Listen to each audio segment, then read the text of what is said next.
Chapter 2. So the creation of the heavens and the earth and everything in them was completed. On the seventh day God had finished his work of creation, so he rested from all his work. And God blessed the seventh day and declared it holy, because it was the day when he rested from all his work of creation. This is the account of the creation of the heavens and the earth. The man and woman in Eden.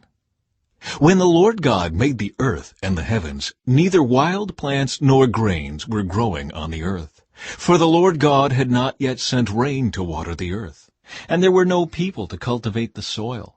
Instead, springs came up from the ground and watered all the land.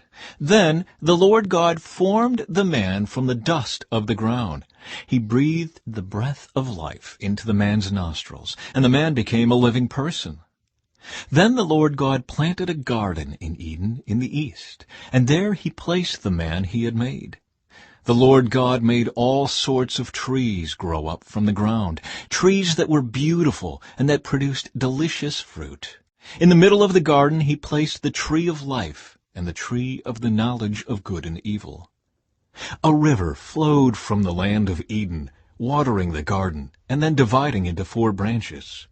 The first branch, called the Pishon, flowed around the entire land of Havilah, where gold is found.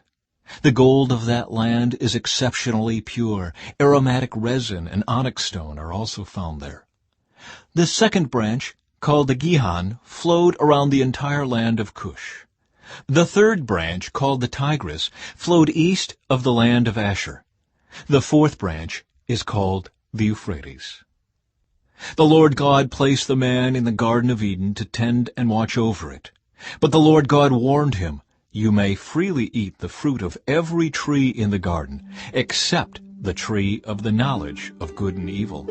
If you eat its fruit, you are sure to die."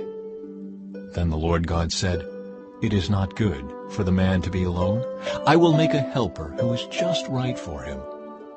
So the Lord God formed from the ground all the wild animals and all the birds of the sky. He brought them to the man to see what he would call them, and the man chose a name for each one.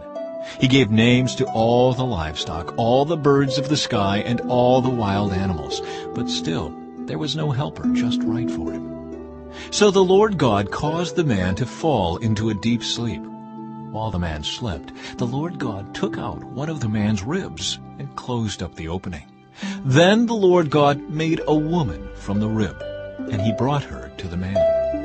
"At last," the man exclaimed, "this one is bone from my bone and flesh from my flesh. She will be called woman, because she was taken from man." This explains why a man leaves his father and mother and is joined to his wife, and the two are united into one.